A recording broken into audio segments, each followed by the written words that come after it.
So ಈ ಹರಿವು, ಈ ವಿದ್ಯುತ್ ಆವೇಶಗಳ ಹರಿವೇನಿರ್ತೈತಲ್ಲ, ಆ ಹರಿಯೋದಕ್ಕೆ ನಾವು ಏನಂತ ಕರಿತೀವಿ? ಕರೆಂಟ್. ಕರೆಂಟ್ ಅಂದ್ರೆ ಏನನ್ನು ಹೇಳ್ತೈತಿ? ಇಂಗ್ಲಿಷ್ ಪದ ಪ್ರವಾಹವನ್ನು ಹೇಳ್ತೈತಿ. ಕರೆಂಟ್ ಅದು ನೀರಿನ ಹರಿವಾಗಿರ್ಬೋದು,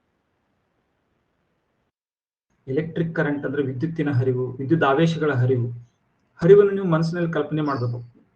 ಒಂದು ಪೈಪ್ ಐತಿ, ಅದ್ರ ಮೂಲಕ ನೀರು ಹರಿತಿರ್ತೈತಲ್ಲ, ಅಂತ ಹರಿವು. ಆ ಹರಿವು ಎಷ್ಟು ರಭಸವಾಗೈತಿ? ಹೆಚ್ಚು ರಭಸವಾಗಿದ್ರೆ ಹೆಚ್ಚಿನ ಪ್ರವಾಹ. ಈಗ ಒಂದೊಂದ್ಸಲ ಅಂತಿರ್ತಾರೆ ನದಿಯೊಳಗ, ಹೇಳ್ತಾರ, oh the current is very high, please don't get in to the water. ಅಂದ್ರೆ ನೀರಿನ ಪ್ರವಾಹ ಬಹಳ ಜೋರಾಗೈತಿ, ನೀರೊಳಗೆ ಇಳಿಬೇಡ್ರಿ ಅಂತ. ಅಂದ್ರೆ ಏನು? ನೀವು ಅದನ್ನ ಒಂದು ಅಡ್ಡ ಸೀಳಿಕೆಯನ್ನು ನೋಡಿದ್ರೆ ಅಂತಂದ್ರೆ ಪ್ರತಿ ಸೆಕೆಂಡ್ಗೆ ಎಷ್ಟು ನೀರು ಹರಿಯಾಕತೈತಿ, ಅದು ನಿಮ್ಗ ಆ ಪ್ರವಾಹವನ್ನು ಹೇಳ್ತೈತಿ. ಇಲ್ಲಿ ವಿದ್ಯುತ್ತಿನ ಪ್ರವಾಹದೊಳಗ ಪ್ರತಿ ಸೆಕೆಂಡ್ಗೆ ಎಷ್ಟು ಕೂಲಂಬ್ಗಳ ಚಾರ್ಜ್ ಹರಿಯಾಕತೈತಿ, ಯಾವುದೇ ಒಂದು ಅಡ್ಡ ಸೀಳಿಕೆಯನ್ನು ನೋಡಿದಾಗ. ಅದಕ್ಕೆ ನಾವೇನಂತ ಕರಿತೀವಿ? ವಿದ್ಯುತ್ತಿನ ಪ್ರವಾಹ. ಸೊ ನ್ಯಾಚುರಲಿ ಅದರ ಯೂನಿಟ್ ನಮಗೆ ಗೊತ್ತಾಗ್ಬಿಡ್ಬೇಕು. ಏನದ್ರ ಯೂನಿಟ್? ಹಾಗಾದ್ರೆ ಪ್ರತಿ ಸೆಕೆಂಡ್ಗೆ ಹರಿಯುವಂತಹ ಚಾರ್ಜ್ ಇರೋದ್ರಿಂದ ಕೂಲಂಬ್ ಪರ್ ಸೆಕೆಂಡ್. ಪಡೆಯೋದು ಹೆಂಗ? ಅದನ್ನ ಒಟ್ಟು ಹರಿದಂತಹ ಚಾರ್ಜ್ ಅನ್ನು ತಗೊಳ್ಳೋದು, ಒಟ್ಟು ಎಷ್ಟು ಟೈಮ್ ತಗೊಂತಷ್ಟು ಹರಿಲಿಕ್ಕೆ ಅದರಲ್ಲಿ ಟೈಮ್ ಭಾಗಿಸೋದು. ಈಗ ಒಟ್ಟು 100 ಲೀಟರ್ ನೀರು ಹರಿತಪ್ಪ, 100 ಲೀಟರ್ ಹರಿಲಿಕ್ಕೆ 10 ಸೆಕೆಂಡ್ಗಳ ಸಮಯ ತಗೊಂಡು, ಅದನ್ನ ಏನ್ ಮಾಡ್ತೀನಿ? ಪ್ರತಿ ಸೆಕೆಂಡಿಗೆ ಎಷ್ಟು ಹರಿತು ಅನ್ನಕ 100 ಭಾಗಾಕಾರ 10 ಮಾಡ್ತೀನಿ, ನಮಗ್ ಸಿಗ್ತೈತಿ ಪ್ರತಿ ಸೆಕೆಂಡಿಗೆ 10 ಲೀಟರ್ ಹರಿಯಾಕತೈತಿ ಅಂತ. 10 ಲೀಟರ್ ಪರ್ ಸೆಕೆಂಡ್ನೇ ಅದರ ಪ್ರವಾಹ. ಅದೇ ರೀತಿಯಲ್ಲಿ ಕೂಲಂಬ್ಸ್, ಇಷ್ಟು ಕೂಲಂಬ್ಗಳು ಚಾರ್ಜ್ ಹರಿತು, 100 ಕೂಲಂಬ್ಗಳ ಚಾರ್ಜ್ ಎಷ್ಟು ಟೈಮ್ದಲ್ಲಿ ಹರಿತು? 10 ಸೆಕೆಂಡ್ಗಳಲ್ಲಿ ಹರಿತು. ಅಂದ್ರೆ ಎಷ್ಟು ಹರಿತು? 100 ಡಿವೈಡೆಡ್ ಬೈ 10. ಈ ಕೂಲಂಬ್ ಪರ್ ಸೆಕೆಂಡ್ ಅನ್ನುವಂಥದ್ದು ಏನೈತಲ್ಲ, ಈ ಇದಕ್ಕೆ ಈ ಕೂಲಂಬ್ ಪರ್ ಸೆಕೆಂಡ್ ಅಂತ ಹೇಳ್ಬೋದು ನಾನು ಕರೆಂಟ್ ಅನ್ನು, ಏನು ತಪ್ಪಿಲ್ಲ. ಆದ್ರೆ ಅದಕ್ಕೊಂದು ಹೊಸ ಹೆಸರನ್ನ ಕೆಲವೊಮ್ಮೆ ಏನ್ ಮಾಡ್ತಾರ, ಈ ಮೂಲಮಾನಗಳಿಗೆ ಒಬ್ಬ ವಿಜ್ಞಾನಿಯ ಸ್ಮರಣಾರ್ಥವಾಗಿ ಹೊಸ ಒಂದು ಯೂನಿಟ್ಸ್ ಅನ್ನ ಕೊಡ್ತಾ ಹೋಗ್ತಾರೆ. ಸೊ ಹಂಗ ನಾವು ಕೂಲಂಬ್ ಪರ್ ಸೆಕೆಂಡ್ ಇದಕ್ಕ ಏನಂತ ಹೇಳಿದ್ರು? ಆಂಪಿಯರ್ ವಿಜ್ಞಾನಿ ಹೆಸರ ಮೇಲೆ ಆಂಪಿಯರ್ ಅಂತ ಹೆಸರು ಕೊಟ್ರು. ಸೊ ನಾವು ಅದಕ್ಕೆ 10 ಕೂಲಂಬ್ ಪರ್ ಸೆಕೆಂಡ್ ಅಂತ ಅನ್ಬೋದು, C/S, ಅಥವಾ 10 ಆಂಪಿಯರ್ಸ್, 10 ಕ್ಯಾಪಿಟಲ್ A, 10 ಆಂಪಿಯರ್ಸ್ ಅಂತ ಹೇಳ್ಬೋದು. ಸೊ ನಮಗೇನ್ ಸಿಕ್ತ? ಹಂಗಾದ್ರೆ current I is equal to charge, total charge divided by time, Q/time ಸಿಕ್ತು. ಈ ಮೂಲಮಾನಗಳನ್ನು ನೋಡಿ ನಾವು ಅನೇಕ ವಿಷಯಗಳನ್ನು ತಿಳ್ಕೊಬಹುದು ನೋಡಿ. ಹಂಗಾದ್ರೆ ನಾವು ಆಂಪಿಯರ್ ಮತ್ತು ಸಮಯವನ್ನು ಗುಣಿಸಿದಾಗ ಏನ್ ಸಿಗ್ತೈತಿ? ಸಪೋಸ್ ಚಾರ್ಜ್ ಸಿಗಬೇಕು, 10 ಲೀಟರ್ ಪರ್ ಸೆಕೆಂಡ್ ಪ್ರವಾಹ 20 ಸೆಕೆಂಡ್ಗಳವರೆಗೆ ಹರಿತು. ಅವ್ನ ಎರಡನ್ನು ಗುಣಿಸಿದಾಗ ನಮ್ಗೆ ಏನ್ ಸಿಕ್ತು? ಒಟ್ಟು ನೀರ್ ಎಷ್ಟು ಹರಿತು ಅನ್ನೋದು ಸಿಗ್ತೈತಿ. ಹಂಗ ಇಲ್ಲೂ ಸಹಿತ ನಾನು ಟಿ ಅನ್ನ ಛೇದದಿಂದ ಆ ಕಡೆಗೆ ತಗೊಂಡು ಹೋದ್ನಿ ಅಂದ್ರೆ ಏನಾಗ್ಬಿಡ್ತು? I into T ಆಯ್ತು, is equal to Q ಆಯ್ತು. ಅಂದ್ರೆ ಚಾರ್ಜ್ ನಮಗೆ ಯಾವಾಗ ಸಿಗ್ತೈತಿ? ಪ್ರವಾಹವನ್ನ ಸಮಯದ ಜೊತೆಗೆ ಗುಣಿಸಿದ್ರ, ಇಷ್ಟು ಪ್ರವಾಹ ಇಷ್ಟು ಸಮಯದವರೆಗೆ ಐತಂದ್ರ ಪ್ರವಾಹವನ್ನ ಸಮಯದ ಜೊತೆಗೆ, ಪ್ರವಾಹದ ಮಾನವನ್ನ, ಮೂಲಮಾನವನ್ನು ನೋಡಿದ್ರೆ ನಮ್ಗೆ ಗೊತ್ತಾಗಬೇಕು ಅದು ಏನ್ ಸಿಗ್ತೈತೆ ಅಂತ ಹೇಳಿ. ಪ್ರವಾಹದ ಮೂಲಮಾನ ಯಾವುದು? ಆಂಪಿಯರ್ ಗಳನ್ನ ನಾನು ಸಮಯದ ಮೂಲಮಾನ, ಸೆಕೆಂಡ್ ಆಗಿರ್ಬೋದು, ಅವರ್ಸ್ ಆಗಿರ್ಬೋದು, ಮಿನಿಟ್ಸ್ ಆಗಿರ್ಬೋದು, ಇವ್ರ ಜೊತೆಗೆ ಗುಣಿಸಿದಾಗ ನನ್ಗೆ ಏನ್ ಸಿಗ್ತೈತಿ? ಒಟ್ಟು ಎಷ್ಟು ಚಾರ್ಜ್ ಐತಿ ಅಥವಾ ಎಷ್ಟು ಚಾರ್ಜ್ ಅಲ್ಲಿ ಹರಿದೈತಿ, ಎಷ್ಟು ಚಾರ್ಜ್ ಐತಿ ಅನ್ನೋದು ನಮಗೆ ಗೊತ್ತಾಗ್ತೈತಿ. ಓಕೆ, ಸೊ ಈಗ ಈ ಪಿಕ್ಚರ್ ನೋಡ್ರಿ ಇಲ್ಲಿ ಈ ಪ್ರೆಸೆಂಟೇಶನ್ ಒಳಗ. ಸೊ ನಾ ಹೇಳಿದ್ದೆ ಏನಂತ, ನೀರು ಹೆಚ್ಚಿನ ಎತ್ತರದಲ್ಲಿ, ಎಷ್ಟು ಹೆಚ್ಚಿನ ಎತ್ತರದಲ್ಲಿ ಐತಲ್ಲ ಅಷ್ಟು ರಭಸವಾಗಿ ಹರಿತೈತಿ. ಅದೇ ರೀತಿ ಇಲ್ಲಿ ನಾವು ಅದಕ್ಕೆ ಏನಂತೀವಿ? ಪೊಟೆನ್ಶಿಯಲ್, ವಿಭವ, ಹೈ ಪೊಟೆನ್ಶಿಯಲ್, ಎತ್ತರದ ಅತ್ಯಂತ ಹೆಚ್ಚಿನ ವಿಭವ ಇತ್ತು ಅಂತಂದ್ರೆ ಹೆಚ್ಚಿನ ಒಂದು ಇಂಟೆನ್ಸಿಟಿದಿಂದ ಈ ಪ್ರವಾಹ ಹರಿತೈತಿ. ಓಕೆ, ಸೊ ಅದನ್ನ ಇಲ್ಲಿ ನೋಡ್ಬೋದು ನೋಡ್ರಿ. ಸೊ ಕರೆಂಟ್ ಈಸ್ ಹೆಂಗೆ ನಮ್ಗೆ ನೇರವಾಗಿ ವೋಲ್ಟೇಜ್ ಡಿಫ್ರೆನ್ಸ್ಗೆ ನೇರವಾಗಿ ಅನುಪಾತದಲ್ಲಿ ಐತೆ ಅನ್ನೋದು ಇಲ್ಲಿ ಈ ಕಡೆ ಲೆಫ್ಟಿಗೆ ನೋಡ್ರಿ. ಇಲ್ಲಿ ಒಂದು ಬ್ಯಾಟ್ರಿ ಕನೆಕ್ಟ್ ಮಾಡಿದಿರಿ, ಇಲ್ಲಿ 3 ವೋಲ್ಟದ್ದು ಒಂದು ಬ್ಯಾಟ್ರಿಯನ್ನು ಕನೆಕ್ಟ್ ಮಾಡಿದೆ ಸರ್ಕ್ಯೂಟ್ ನೊಳಗೆ. ಬಲ್ಬ್ ಒಂದು ಪ್ರಖರತೆಯಿಂದ ಉರಿಯಾಕತೈತೆ ಅಂತ ತಿಳ್ಕೊಂಡಿ. ನಾವು ಎರಡು ಸೆಲ್ಗಳನ್ನ ಒಂದಕ್ಕೊಂದು ಈ ತರ ಜೋಡಿಸ್ತೀವಿ. ನಿಮ್ಗೆ ಗೊತ್ತೈತಿ ಸೆಲ್ಗಳನ್ನ ಹೆಂಗ್ ಜೋಡಿಸ್ಬೇಕು? ಟಾರ್ಚ್ ದಾಗ ಅಲ್ಲಿ ಹಾಕಿರ್ತೀವಿ. ಹೆಂಗ್ ಜೋಡಿಸ್ತೀವಿ ಸೆಲ್ಗಳನ್ನ? ಒಂದರ ಮೈನಸ್ ಇನ್ನೊಂದು ಪ್ಲಸ್ ಜೋಡಣೆ ಆಗೋಂಗ. ಅಲ್ಲಿ ಎರಡನೇ ಪಿಕ್ಚರ್ ನೋಡ್ರಿ, ಇಲ್ಲಿ ನೋಡ್ರಿ, ಒಂದರ ಮೈನಸ್ಸಿಗೆ ಇನ್ನೊಂದು ಪ್ಲಸ್ ಜೋಡಣೆ ಆಗ್ಬೇಕು. ಇಲ್ಲಿ ನಾವು ಯಾವತ್ತು ಈ ತರ ಬ್ಯಾಟ್ರಿಗಳನ್ನ ಏನ್ ಮಾಡಿರ್ತೀವಿ? ನಾವು ಸರಣಿ ಒಳಗನ ಜೋಡಿಸಿರ್ತೇವೆ, ಒಂದರ ನಂತರ ಒಂದರ. ಯಾವತ್ತು ನಾವು ಇದೇ ತರ ಜೋಡಿಸೋದು.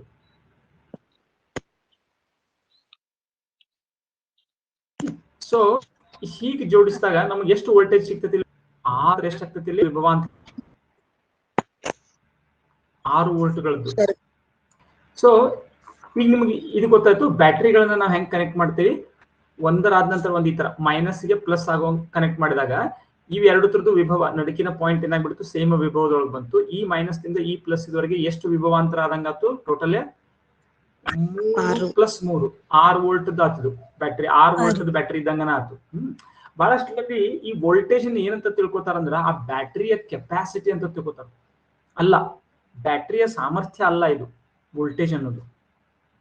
ಈಗ ಒಂದು ದೊಡ್ಡ ಟ್ರಕ್ ಒಳಗಿರ್ತೈತಲ್ಲ ದೊಡ್ಡ ಬ್ಯಾಟ್ರಿ, ಆ ಬ್ಯಾಟ್ರಿದು ನೀವು ನೋಡ್ಬೋದು ಒಂದೊಂದ್ಸಲಿ ಅದ್ರ ವೋಲ್ಟೇಜ್ ಎಷ್ಟು ಇರ್ತೈತಪ್ಪ ಅಂತಂದ್ರೆ 12 ವೋಲ್ಟ್ಗಳು ಇರ್ತೈತಿ. 12 ವೋಲ್ಟ್ಗಳು ಇರ್ತೈತಿ. ಈ 12 ವೋಲ್ಟ್ಗಳನ್ನ ನಾನು ಹೆಂಗ್ ಪಡ್ಕೊಳ್ಬಹುದು? ಈ 3 ವೋಲ್ಟ್ 4 ಬ್ಯಾಟ್ರಿಗಳನ್ನ ಸಣ್ಣ ಸಣ್ಣದಲ್ಲ ಪೆನ್ಸಿಲ್ ಬ್ಯಾಟ್ರಿಗಳನ್ನ ಇವನ್ನ ಹಚ್ಚಿನೂ ಸಹಿತ ನಾನು 4 ಸೀರೀಸ್ ಒಳಗೆ ಹಚ್ಚಿದ್ನಂದ್ರೆ ಈ ತರ 12 ವೋಲ್ಟ್ಗಳನ್ನ ಪಡ್ಕೊಳ್ಬಹುದು. ಹಂಗಂದ್ರೆ ಇವು 4 ಪೆನ್ಸಿಲ್ ಬ್ಯಾಟ್ರಿಗಳು ಮತ್ತು ಅದು ದೊಡ್ಡ ಟ್ರಕ್ಕಿನ ಬ್ಯಾಟ್ರಿ ಸೇಮ್ ಆಯ್ತೇನು? ಏನ್ ವ್ಯತ್ಯಾಸ ಹೇಳಿ ನೋಡೋಣ. ವೋಲ್ಟೇಜ್ ಅಲ್ಲ, ವೋಲ್ಟೇಜ್ ನಾನು ಅಷ್ಟೇ ಪಡ್ಕೊಳ್ಬಹುದು. ಏನ್ ವ್ಯತ್ಯಾಸ ಆಗ್ತತಿ? ಆ ದೊಡ್ಡ ಬ್ಯಾಟ್ರಿ ಒಳಗೆ ಏನ್ ಇರ್ತೈತಿ? ಹೆಚ್ಚಿಗೆ ಅಷ್ಟೇ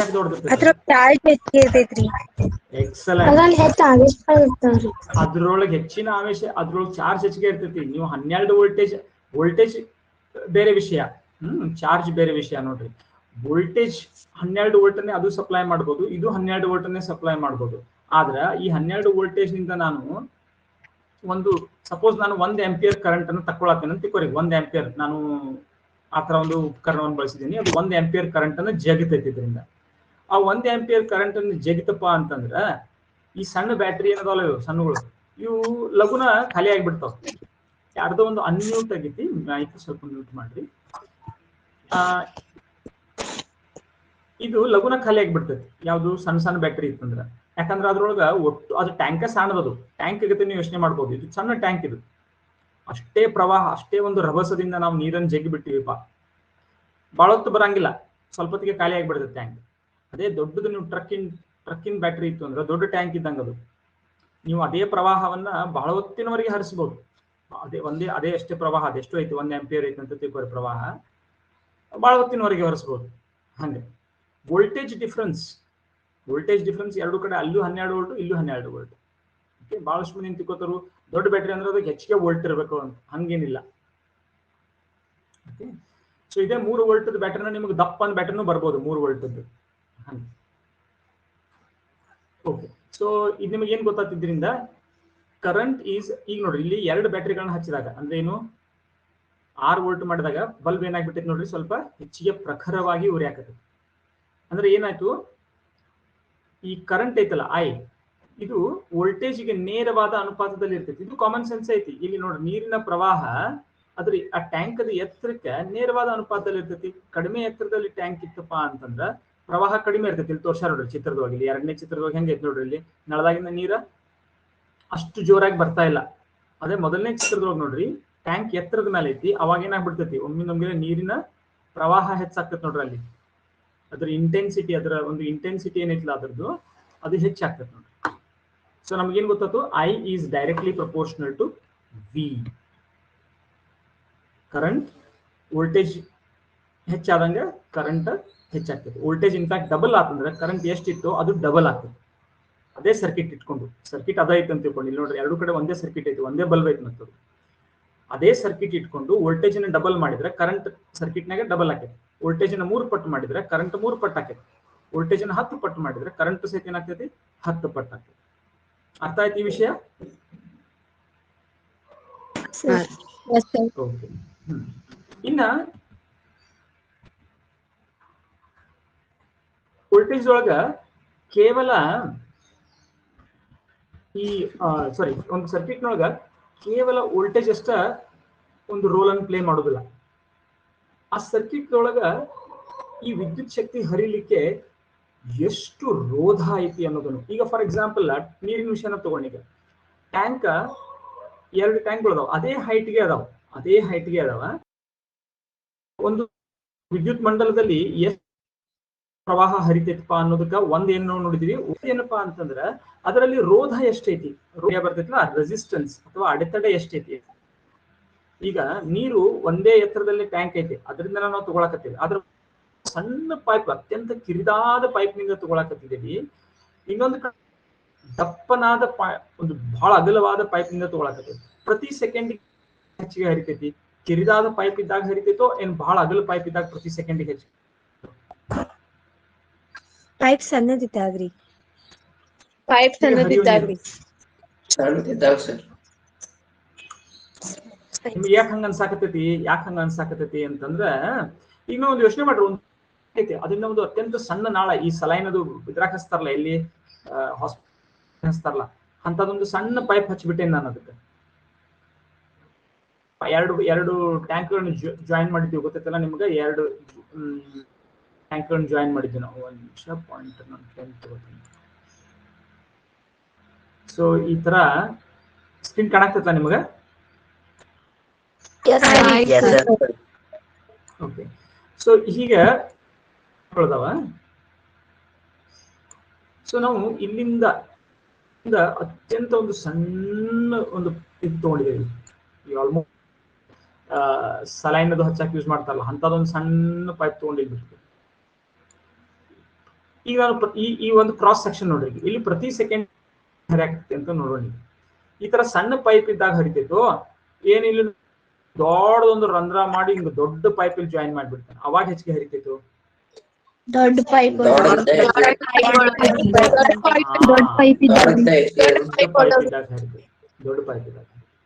ಓಕೆ. ಸೊ ದೊಡ್ಡ ಪೈಪ್ ಏನ್ ಮಾಡ್ತೈತಿ, ಕಡಿಮೆ ರೋಧವನ್ನ ಒಡ್ತೈತಿ. ಈ ನೀರಿನ ಹರಿವಿಗೆ ಕಡಿಮೆ ರೋಧವನ್ನ ಒಡ್ತೈತಿ. ರೋಧ ಅಂದ್ರೆ ಅಡೆತಡೆ. ಈ ದೊಡ್ಡ ಪೈಪ್ ಎಷ್ಟಿರ್ತೈತೋ ಅಷ್ಟು ಅದು ನೀರಿಗೆ ಕಡಿಮೆ ಒಡ್ತೈತಿ. ಅದೇ ಈ ಸಣ್ಣ ಪೈಪ್ ಇತ್ತಪ್ಪ ಅಂತಂದ್ರ ಅದು ಹೆಚ್ಚಿನ ಮಂದನ್ನ ಒಡ್ತೈತಿ. ಒಂದು ಸರ್ಕ್ಯೂಟಿಗ ಎಷ್ಟು ಹೆಚ್ಚಿಗೆ ರೋಧ ಒಡ್ಡಿದ್ರೆ ಕಡಿಮೆ ಕರೆಂಟ್ ಇರ್ತೈತಿ. ಇಲ್ಲಿ ಆ ರೋಧವನ್ನು ತೋರಿಸ್ಲಿಕ್ಕೆ ಇಲ್ಲಿ 3 ಚಿತ್ರ ತೋರಿಸಿದೆ ನೋಡಿ. ಇಲ್ಲಿ 3 ಸರ್ಕ್ಯೂಟ್ಗಳು. ಮೊದಲನೇ ಸರ್ಕ್ಯೂಟ್ ಒಳಗೂ 6 ವೋಲ್ಟ್ ಬ್ಯಾಟ್ರಿ, ಎರಡನೇ 6 ವೋಲ್ಟ್ ಬ್ಯಾಟ್ರಿ, ಮೂರನೇ ಸರ್ಕ್ಯೂಟ್ ಒಳಗೂ 6 ವೋಲ್ಟ್ ಬ್ಯಾಟ್ರಿ ಐತಿ. ಆದ್ರೆ ಮೊದಲನೇ ಸರ್ಕ್ಯೂಟ್ ಒಳಗೆ ನಾನು ಎಷ್ಟು ಬಲ್ಬ್ ಅನ್ನು ಕನೆಕ್ಟ್ ಮಾಡಿದ್ದೀನಿ? ಒಂದು. ಎರಡನೇದ್ರೊಳಗ 2 ಬಲ್ಬ್ ಸರಣಿ ಒಳಗೆ ಕನೆಕ್ಟ್ ಮಾಡಿದ್ದೀನಿ. ಸರಣಿಯಲ್ಲಿ 3ನೇ ಸರ್ಕ್ಯೂಟ್ ನಾನು ಕನೆಕ್ಟ್ ಮಾಡಿದ್ದೀನಿ. ರೋಧ ಹೆಚ್ಚಾಗ್ತಾ ಹೋಗ್ಬೇಕು, ರೋಧ ಕಡಿಮೆ ಆಗ್ತಾ ಹೋಗ್ಬೇಕು. ಇಲ್ಲಿ ಹಿಂಗ್ ಕನೆಕ್ಟ್ ಮಾಡಿದಾಗ ಕಡಿಮೆ ರೀ.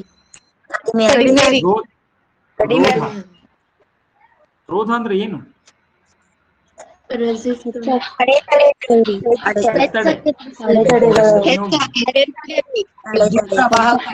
ಕಡಿಮೆ ಆಗ್ಬೇಕು ಯಾಕೆ ಅನಿಸ್ತು?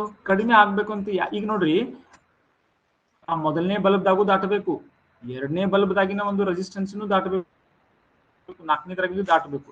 ಒಂದು ರೋಡ್ ಹೊಂಟೈತಿ, ಈಗ ರೋಡ್ನೇ ಹೊಂಟೈತಿ ನೀವು ಒಳಗ, ಒಂದು ಸ್ಪೀಡ್ ಬ್ರೇಕರ್ ಇದ್ದಾಗ ಅಡೆತಡೆ ಜಾಸ್ತಿನೋ ಏನ 4 ಸ್ಪೀಡ್ ಬ್ರೇಕರ್ಗಳು ಇದ್ದು ಅಂದ್ರೆ ಅಡೆತಡೆ?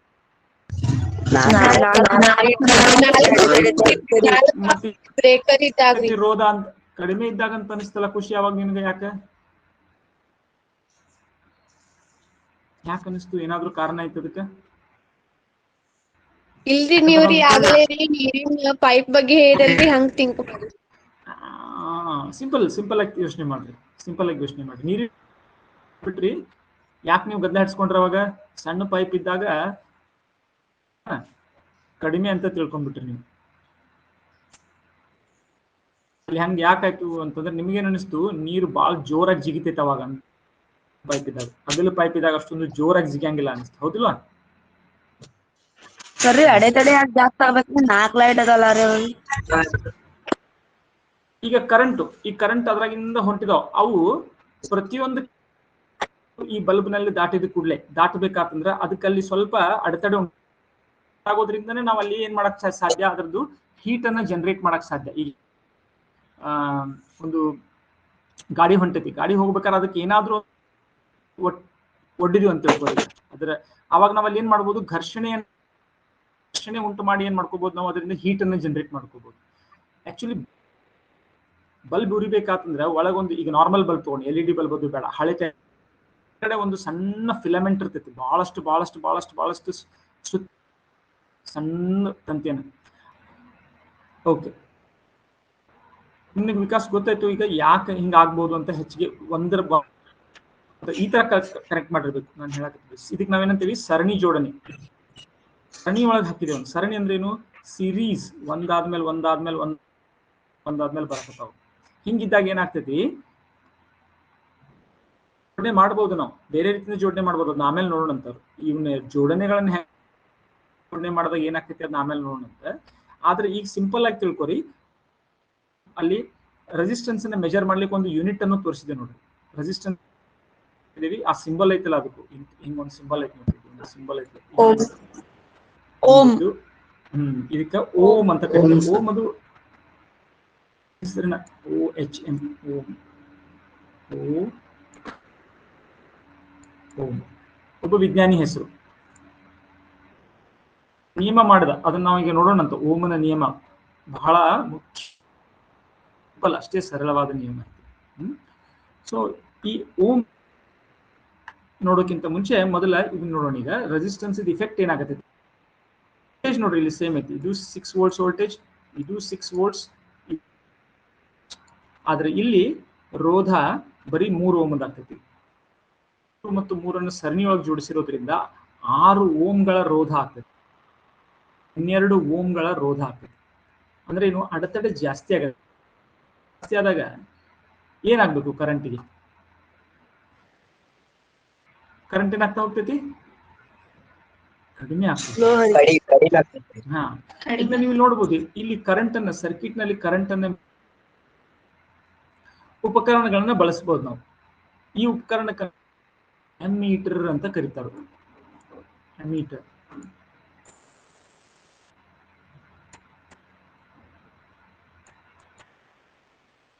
ಅಮೀಟರ್. ಸೊ ಅಮೀಟರ್ ಏನ್ ಮಾಡ್ತೈತಿ? ಅಮೀಟರ್ ಏನ್ ಮೆಜರ್ ಮಾಡ್ತೈತಿ. ಇದನ್ನ ನಾವು ಈಗ ನೀವು ಒಂದ್ಸರಿ ಅಂಗಡಿಯಾಗ ಹೋಗಿ ನೀವು ನೋಡಿದಿರಿ. ಈ ತರದೊಂದು ನನ್ನ ಕಡೆ ಇದನ್ನ ತೋರಿಸ್ತಿದ್ದೆ ನಿಮ್ಗೆ. ಈ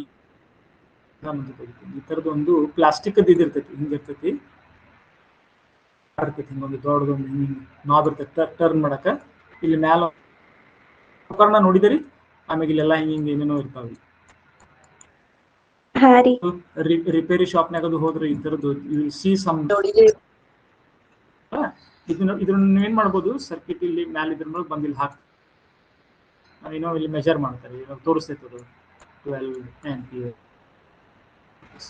ಸೊ ಇದಕ್ಕೆ ನಾವೇನಂತ ಕರಿತೀವಿ? ಇದ್ರೊಳಗೆ ನಾವು ವೋಲ್ಟೇಜ್ ಅನ್ನ, ಕರೆಂಟ್ ಅನ್ನ, ಅನೇಕ ವಿಷಯಗಳನ್ನ ನಾವು ಇದರಿಂದ ಅಂತ ಕರಿತೀವಿ ಮಲ್ಟಿಮೀಟರ್. ಯಾಕೆ ಮಲ್ಟಿ ಅಂದ್ರೆ ಏನು? ಮಲ್ಟಿ ಅಂದ್ರೆ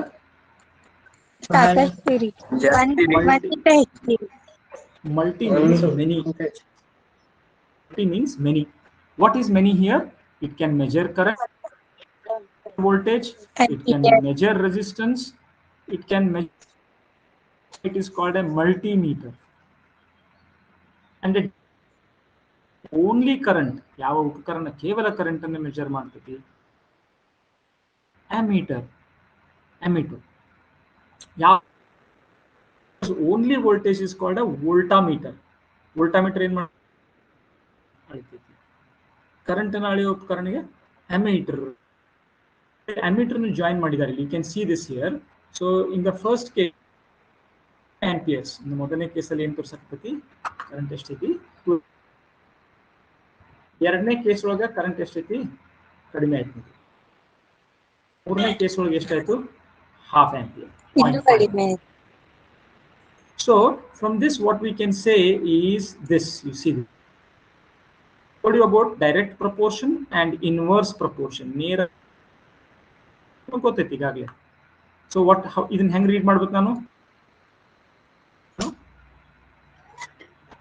I is inversely proportional to current is inversely proportional R. I is inversely proportional to R. ಕನ್ನಡದಲ್ಲಿ ನಾವೇನು? ವಿಲೋಮ ಅನುಪಾತ. I ವಿಲೋಮ ಅನುಪಾತ 1/6. ಕರೆಕ್ಟ್. ಸೊ ನಾವೇನಂತೀವಿ ಇದಕ್ಕ I is proportional to 1 by R, inversely proportional to R. ವಿದ್ಯುತ್ ಪ್ರವಾಹವು ರೋಧಕ್ಕೆ ವಿಲೋಮ ಅಥವಾ ವಿದ್ಯುತ್ ಪ್ರವಾಹ 1 by R ಗೆ ಅನುಪಾತದಲ್ಲಿ ಇರುತ್ತದೆ, 1 by R ನ ಅನುಪಾತದಲ್ಲಿ ಇರುತ್ತದೆ. ಬರ್ತು ವಿಲೋಮ ಅನುಪಾತ ಮತ್ತು 1 by R ಇವು ಎರಡನ್ನೂ ಉಪಯೋಗಿಸಬಾರದು. ಸೊ ಇಲ್ಲಿ ನೋಡ್ರಿ ಅದನ್ನ ಹೇಳಿ ತೋರ್ಸಾಕ್ತದೆ. ಇಲ್ಲಿ ಏನಾಗತ್ತೆ ಸ್ವಲ್ಪ ಅಬ್ಸರ್ವ್ ಮಾಡ್ರಲ್ಲಿ, ಗ್ರೇಟರ್ ಹೈಟ್ ಇದ್ದಾಗ ಮತ್ತೆ ಲೆಸ್ ರೆಸಿಸ್ಟೆನ್ಸ್ ಇದ್ದಾಗ ನೀರು ಭಾಳ ಜಲ್ದಿ ಖಾಲಿ ಆಗ್ತೈತಿ. ಕಡಿಮೆ ಹೈಟ್ ಇದ್ದಾಗ ಎಷ್ಟು ಖಾಲಿ ಆಗಿಬಿಡ್ತೈತಿ. ಅದೇ ವೋಲ್ಟೇಜ್ ಕಡಿಮೆ ಆಯ್ತು, ರೋಧ ಹೆಚ್ಚಾಯ್ತು, ಅವಾಗ ಏನಾಗ್ತೈತಿ ನೀರು ಹರಿಯೋದು ಕಡಿಮೆ. ಕಂಬೈನ್ ಮಾಡಿದಾಗ ನಾವು ಈ ಎರಡನ್ನೂ ನಿಯಮಗಳನ್ನ ಕಂಬೈನ್ ಮಾಡಿದಾಗ ನಮಗ ಏನ್ ಸಿಗ್ತೈತಿ ಹೇಳಿ ನೋಡೋಣ. ಹಂಗಾದ್ರೆ ಎರಡನ್ನೂ ಕಂಬೈನ್ ಮಾಡಿಬಿಟ್ರೆ ಏನ್ ಇದು ಸಿಗ್ತದೆ, I is equal to V by R. ಇದೇ ಓಮ್ಸ್ ಲಾ. ಯಾಕ V ಹೆಚ್ಚಾದಂಗ I ಹೆಚ್ಚಾಗ್ತೈತಿ, R ಹೆಚ್ಚಾದಂಗ ರೋಧ ಹೆಚ್ಚಾದಂಗ I ಕಡಿಮೆ ಆಗ್ತದೆ. So I is equal to V by R, where V is measured in volts. V ಅನ್ನು ಎದ್ರೊಳಗೆ ಮೆಜರ್ ಮಾಡ್ತೀವಿ, ವೋಲ್ಟ್ ಒಳಗೆ ಮೆಜರ್ ಮಾಡ್ತೀವಿ. ಆಮೇಲೆ resistance ನ ಓಮ್ಸ್ ಒಳಗೆ ಮೆಜರ್ ಮಾಡ್ತೀವಿ.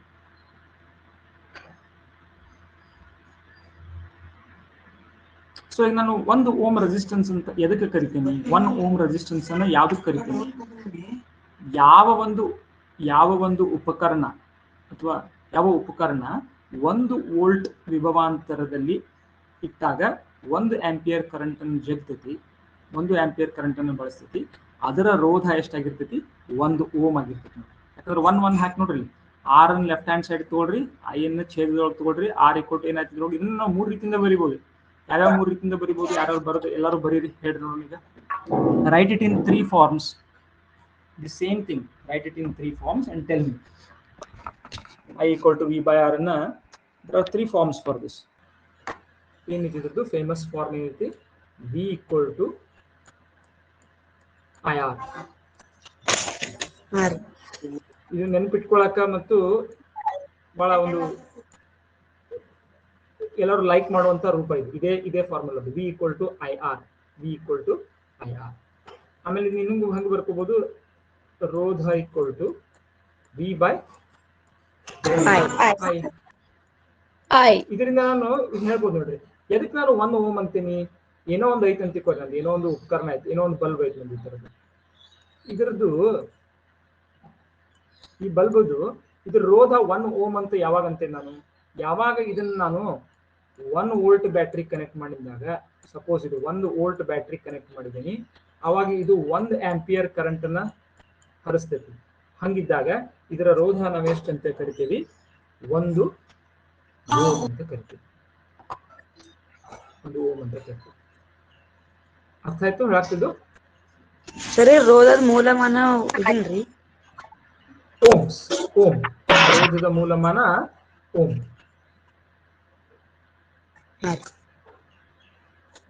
ಓಕೆ, ಸೊ ಇದನ್ನ ನಾನು ಹೆಂಗ್ ಹೇಳ್ಬೋದು, ಇನ್ನೊಂದು ರೀತಿಯಿಂದ ಹೆಂಗ್ ಹೇಳ್ಬೋದು, ಈ ಮೂಲಮಾನಗಳನ್ನು ಸಬ್ಸ್ಟಿಟ್ಯೂಟ್ ಮಾಡಿ ಹೇಳ್ಬೋದು ನೋಡಿ. ಇದರದ್ದು ಮೂಲಮಾನ ಎಷ್ಟೈತಿ, ವೋಲ್ಟ್ ಐತಿ, ಇದರದ್ದು ಆಂಪಿಯರ್ ಐತಿ.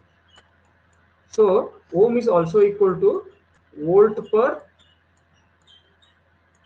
Ampere, volt per ampere,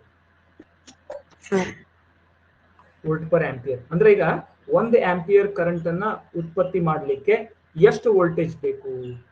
1 ampere current ಅನ್ನ ಉತ್ಪತ್ತಿ ಮಾಡಲಿಕ್ಕೆ ಬಹಳ ಹೈ ವೋಲ್ಟೇಜ್ ನಾವು ಅಪ್ಲೈ ಮಾಡ್ಬೇಕಾಯ್ತು ಅಂತಂದ್ರೆ ಏನನ್ನಂಗಾಯ್ತು, ರೋಧ ಅದರದ್ದು ಜಾಸ್ತಿ ಐತೆ ಅನ್ನಂಗಾಯ್ತು. ಉದಾಹರಣೆಗೆ ನೀವು ಕಟ್ಟಿಗೆ ತಗೋರಿ, ಒಂದು ಕಟ್ಟಿಗೆ ತುಂಡನ್ನು ತಗೊಳ್ರಿ, ಆ ಕಟ್ಟಿಗೆ ತುಂಡೊಳಗೆ ನೀವು ಏನಾದ್ರೂ 1 ಆಂಪಿಯರ್ ಕರೆಂಟ್ ಅನ್ನು ಉತ್ಪತ್ತಿ ಮಾಡ್ಬೇಕಂದ್ರೆ ಏನ್ ಮಾಡ್ಬೇಕಾಗುತ್ತೆ, ವೋಲ್ಟೇಜ್ ನೀವು ಎಷ್ಟು ಕೊಡ್ಬೇಕಾಗ್ತದೆ ಗೊತ್ತಿ?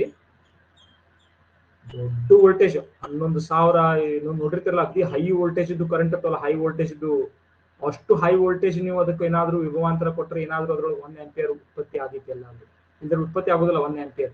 ಅದೇ ನೀವು ತಾಮ್ರದ ತಂತಿ ಅಂತ ತಗೊಳ್ರಿ, ಅದ್ರೊಳಗೆ 1 ಆಂಪಿಯರ್ ಕರೆಂಟ್ ನೀವು ಉತ್ಪತ್ತಿ ಮಾಡ್ಲಿಕ್ಕೆ ಬಹಳ ಏನೋ ವೋಲ್ಟೇಜ್ ಕೊಡ್ಬೇಕಾಗಿಲ್ಲ ಅದಕ್ಕೆ. ಅರ್ಥ ಆಯ್ತು ಹೇಳಾಗ್ತಿದ್ದು? ಹಂಗೆ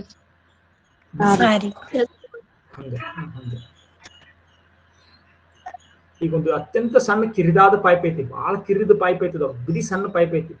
ಅದ್ರೊಳಗೆ ನಾನು ಪ್ರತಿ ಸೆಕೆಂಡಿಗೆ 1 ಲೀಟರ್ನಷ್ಟು ನೀರಿನ ಪ್ರವಾಹ ಉಂಟು ಮಾಡ್ಬೇಕಾಯ್ತು ಅಂತಂದ್ರೆ ನಾನು ಏನ್ ಮಾಡ್ಬೇಕು? ಅದಕ್ಕೆ ಬಹಳ ಎತ್ತರದ ಟ್ಯಾಂಕಿ ಕನೆಕ್ಟ್ ಮಾಡ್ಬೇಕು. ಅವಾಗ ಅದು ರಭಸವಾಗಿ ಆ ಒಂದು ತೀಕ್ಷ್ಣತೆ ಉಂಟಾಗ್ಬೋದು ಅದರಲ್ಲಿ.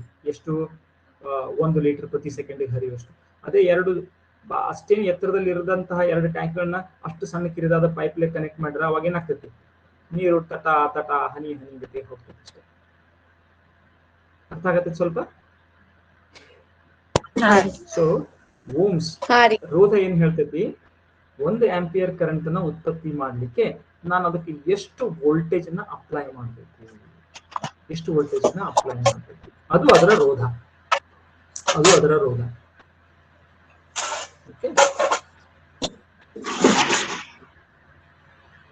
ಓಕೆ. ಸೊ ಹಾಗಿದ್ರೆ ಇದೊಂದು ಇದು ಗೊತ್ತಾಯ್ತಲ್ಲ, ಇದೇ ನಿಮ್ಗೆ ಓಮ್ನ ನಿಯಮ. ಓಮ್ಸ್ ಲಾ ಯಾವುದು? I = V/R. ಹಾಗೆಲ್ಲ ಅದು ಬಲ್ಬದ ಪ್ರಾಜೆಕ್ಟ್ ಇತ್ತಲ್ಲ ಸರ್, ಇದೆ ಸರ್. ಹಾ ಇದ್ರೊಳಗ ಬಲ್ಬ್ ಹೆಚ್ಚಿಗೆ ಆದಂಗ ಸರ್, ಅದು ಬಲ್ಬಿನಲ್ಲಿ ಬರೋ ಬೆಳಕು ಕಡಿಮೆ ಆಗ್ತದೆ ಇಲ್ಲ ಸರ್? ಕಡಿಮೆ ಆಗ್ತಾ ಹೋಗುತ್ತೆ. ಚಿತ್ರದೊಳಗೆ ಅದು ಅಷ್ಟು ಸರಿಯಾಗಿ ಅದು ಕಾಣಕತ್ತಿಲ್ಲ. ಬಟ್ ಅಫ್ಕೋರ್ಸ್ ಬಲ್ಬ್ಗಳ ಹೆಚ್ಚಿಗೆ ಸಂಖ್ಯೆ ಈ ಸರಣಿಯಲ್ಲಿ ಹೆಚ್ಚಿಗೆ ಆಗ್ತಾ ಹೋದಂಗೆ ಏನಾಯ್ತು? ಕರೆಂಟ್ ಕಡಿಮೆ ಆಗ್ತಾ ಹೋಯ್ತು. ಸೊ ಪ್ರತಿ ಬಲ್ಬ್ ಏನಾಗ್ಕೊಂತ ಹೋಗ್ತೈತಿ? ಮಂದವಾಗಿ ಉರಿತಾ ಹೋಗ್ತೈತಿ. Very good.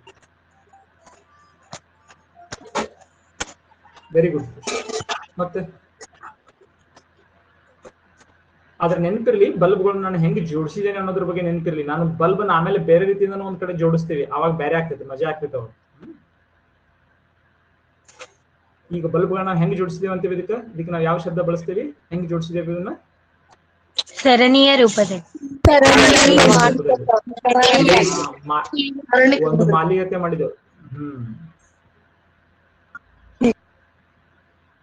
ಆದ್ರೆ ಹಿಂಗ್ ತಿಳ್ಕೊಬೇಡ್ರಲ್ಲ. ಮತ್ತೆ ನೀವು ಗಣಪತಿ ಹಬ್ಬದಾಗ, ದೀಪಾವಳಿ ಒಳಗ ಏನು ಒಂದು ಲೈಟಿನ ಮಾಲಿ ಇರ್ತೈತ್ಲಾ, ಜೋಡಿಸಿರ್ತಾರಂತ. ಹಾ, ಲೈಟ್ ಸರದೊಳಗೆ ಹಿಂಗ್ ಜೋಡಿಸಿರ್ತಾರಂತ ತಿಳ್ಕೊಬೇಡ್ರಿ. ಆಮೇಲೆ ನೀವು ತೆಗೆದು ಅದ್ರೊಳಗೆ ಹಿಂಗ್ ಜೋಡಿಸಿರಂಗಿಲ್ಲ. ಹಿಂಗ್ ಜೋಡಿಸಿರೋ ಪ್ರಾಬ್ಲಮ್ ಆಗ್ತೈತಿ. ಏನ್ ಪ್ರಾಬ್ಲಮ್ ಆಗ್ತೈತಿ ಹಿಂಗ್ ಜೋಡಿಸಿದ್ರ ಹೇಳ್ತೈತಿ? ಅದ್ರೊಳಗೆ ಏನಾದ್ರು ಒಂದ್ ಬಲ್ಬ್ ಹೋಯ್ತಪ್ಪ, ಏನಾಗ್ಬಿಡ್ತೈತಿ?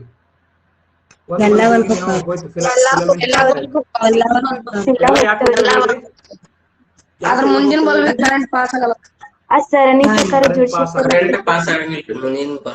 ಹಾ, ಇಲ್ಲಿ ಇದನ್ನ ನಾನು ಚಿತ್ರದೊಳಗೆ ತೆಗಿತೇನೆ ನೋಡ್ರಿ. ಹೆಂಗೈತಪ್ಪ ಇವನ್ನ ನಾನು ಚಿತ್ರದೊಳಗೆ ಹೆಂಗ್ ತೆಗಿತೇನಿ? ಇನ್ನ ಬಲ್ಬ್ ಒಂದು ತಕೊತ್ಕೊಂಡ್ರಂಗಿಲ್ಲ. ಇನ್ಮೇಲೆ ನಾವು ರೋಧವನ್ನ ಹೆಂಗ್ ಸೂಚಿಸ್ತೇವೆ? ಹಿಂಗ್ ಸೂಚಿಸ್ತೇವೆ ನೋಡ್ರಿ. ಸ್ಪೀಡ್ ಬ್ರೇಕರ್ ಗತಿ ಸೂಚಿಸ್ತೇವೆ.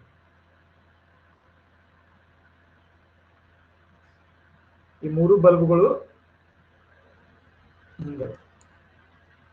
ಇದು ಸರಣಿ ಜೋಡಣೆ. ಇದು ವೋಲ್ಟೇಜ್. ಇವೆಲ್ಲ ನೋಡ್ರಿ ಚಿಹ್ನೆಗಳನ್ನ ಉಪಯೋಗಿಸ್ತಾನ.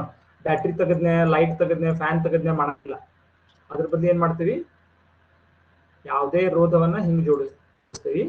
ವೋಲ್ಟೇಜ್ ಸೋರ್ಸ್ ಅನ್ನ, ಬ್ಯಾಟ್ರಿಯನ್ನ, ವೋಲ್ಟೇಜ್ ಸೋರ್ಸ್ ಅನ್ನ ಹಿಂಗ್ ತೋರಿಸ್ತೀವಿ. ಆದ್ರ ಋಣ.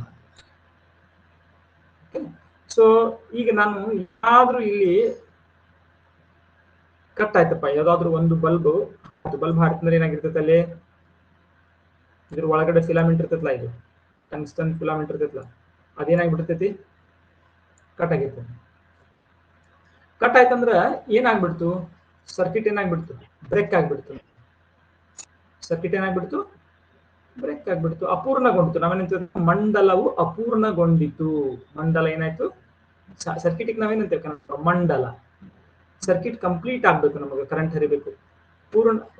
ಮಂಡಲ ಅಪೂರ್ಣವಾಗ್ಬಿಡ್ತು, ಸರ್ಕ್ಯೂಟ್ ಬ್ರೇಕ್ ಆಗ್ಬಿಡ್ತು ಅಂದ್ರೆ ಕರೆಂಟ್ ಹರಿದಿಲ್ಲ. ಅಥವಾ ಅದನ್ನ ನಾವು ಇನ್ನೊಂದು ರೀತಿಯಿಂದ ಯೋಚನೆ ಮಾಡ್ಬೇಕು.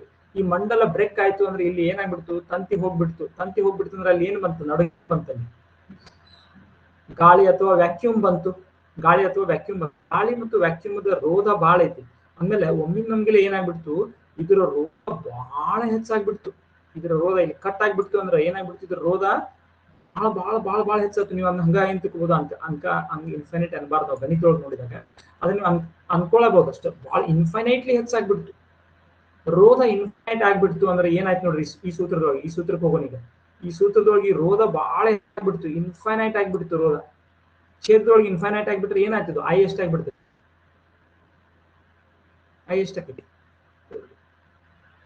ಛೇದ ದೊಡ್ಡದಾಗ್ತಾ ಹೋಗ್ತು, ಏನಾಗ್ತದೆ? ಸಮಥಿಂಗ್ ಬೈ ಇನ್ಫಿನಿಟಿ ಏನು ಗೊತ್ತಿಲ್ಲ ನಿಮ್ಗೆ? ಛೇದ ದೊಡ್ಡದಾಗ್ತಾ ಹೋದಂಗೆ ಏನಾಗ್ತೈತಿ ಬೆಲೆಗೆ? ಕಡಿಮೆ ಆಕೇತಿ. ಕಡಿಮೆ ಆಗ್ತೈತಿ. ಕಡಿಮೆ ಆಕೇತಿ. ಛೇದ ದೊಡ್ಡದಾದಂಗೆ ಏನಾಗ್ತೈತಿ? ಬೆಲೆ ಕಡಿಮೆ ಆಗ್ತಾ ಹೋಗ್ತೈತಿ. ಈಗ 1/1 lakh ನೋಡ್ರಿ, 1/1 lakh ನೋಡ್ರಿ ಹೆಂಗಿರ್ತೈತಿ. ಅದನ್ನೇ ಕಂಪೇರ್ ಮಾಡ್ರಿ 1/10 ಕಂಪೇರ್ ಮಾಡ್ರಿ. ಇದು ಬಹಳ ದೊಡ್ಡದು, ಇದು ಬಹಳ ಸಣ್ಣದು. ಹಂಗ 1/10 lakh, 1/4, 1/1000 crore, 1/infinity ಆಗ್ಬಿಟ್ರೆ ಏನಾಗ್ಬಿಡ್ತು? ಆಲ್ಮೋಸ್ಟ್. ಸೊ ಹಂಗ ಈ ಆರ್ ಹೆಚ್ಚಾದಂಗ, ಆರ್ ರೋಧ ಹೆಚ್ಚು, ಕರೆಂಟ್ ಕಡಿಮೆ ಆಗ್ತಾ ಹೋಗ್ತದೆ.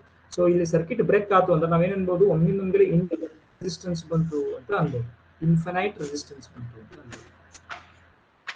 ಈಗ ರೋಧ ಬರೀ ಬಲ್ಬ್ಗೆ ಅಷ್ಟೇ ಇರ್ತೈತೆ ಅಂತಲ್ಲ, ಇನ್ನೊಂದು ನಾನು ಹೇಳ್ತೀನಿ ನಿಮ್ಗೆ. ಇಲ್ಲಿ ಕೇಬಲ್ ಐತೆ ಕನೆಕ್ಟ್ ಮಾಡಿಲ್ಲ, ಇದು ವೈರ್ ಏನ್ ಕನೆಕ್ಟ್ ಮಾಡಿದ್ರೆ ಹೆಂಗೆ? ಇದಕ್ಕೇನು 0 ರೋಧ ಇರ್ತೈತೆ ಅಂತೇನು? ಇದಕ್ಕೆ ಒಟ್ಟು ಅಂತೀರಿ? ಯೋಚನೆ ಮಾಡ್ರಿ. ಇದು ರೋಧವನ್ನು ರೋಧ ಇದನ್ನು ಸಹಿತ ಒಡ್ತೈತಿ, ಇದು ಸಹಿತ ಒಡ್ಡೇ ಒಡ್ತೈತಿ. ಕೇವಲ ಸ್ಪೀಡ್ ಬ್ರೇಕರ್ ಅಷ್ಟೇ ನಿಮ್ಗೆ ರೋಧವನ್ನು ಒಡ್ಡುದಿಲ್ಲ. ಈಗ ರೋಡ್ ಮೇಲೂ ಸಹಿತ ಗಾಡಿ ಹೋಗ್ಬೇಕಾದ್ರೆ ಅದು ಸಹಿತ ಸ್ವಲ್ಪ ಅಡೆತಡೆಯನ್ನು ಒಡ್ತೈತೋ ಇಲ್ಲೋ, ಘರ್ಷಣೆ ಇರೋದ್ರಿಂದ ಏನಂತ ಗಾಡಿ ತಂತಾನ ಮುಂದೆ ಹೋಗಿ ನಿಲ್ತೈತೆ. ಅದಕ್ಕೆ ನಾವು ಯಾವುದೇ ರೀತಿಯಿಂದ ಕಡೆ ಬಲ ಪ್ರಯೋಗ ಮಾಡ್ಲಿಲ್ಲ ಅಂತಂದ್ರೆ ಗಾಡಿ ನಿಲ್ತೈತಿ, ಸ್ಪೇಸ್ ಗತಿ ಅಲ್ಲ, ಹೆಂಗ್ ಹೋಗ್ತೈತಲ್ಲ ಹಂಗಲ್ಲ. ಸೊ ನಾರ್ಮಲ್ ರೋಡ್ನು ಸಹಿತ ನಿಮ್ಗೆ ಅಡೆತಡೆಯನ್ನು ಉಂಟು ಮಾಡ್ತೈತೆ. ಅದೇ ರೀತಿ ಅಥವಾ ಫ್ಯಾನ್ಗಳು, ಉಪಕರಣಗಳು ಮಾತ್ರ ಅಡೆತಡೆಯನ್ನು ಒಡ್ತಾವಂತಲ್ಲ. ಈವನ್ ಈ ಕೇಬಲ್ ಸಹಿತ ಏನ್ ಮಾಡ್ತೈತಿ, ಒಂದು ತಾಮ್ರದ ತಂತಿನೂ ಕೂಡ ಒಂದ್ ಸ್ವಲ್ಪ ಅಡೆತಡೆಯನ್ನು ಉಂಟು ಮಾಡ್ತೈತಿ. ಅಡೆತಡೆ ಏನಿರ್ತೈತಿ ಬಹಳ ಕಡಿಮೆ ಇರ್ತೈತಿ ಅಷ್ಟ.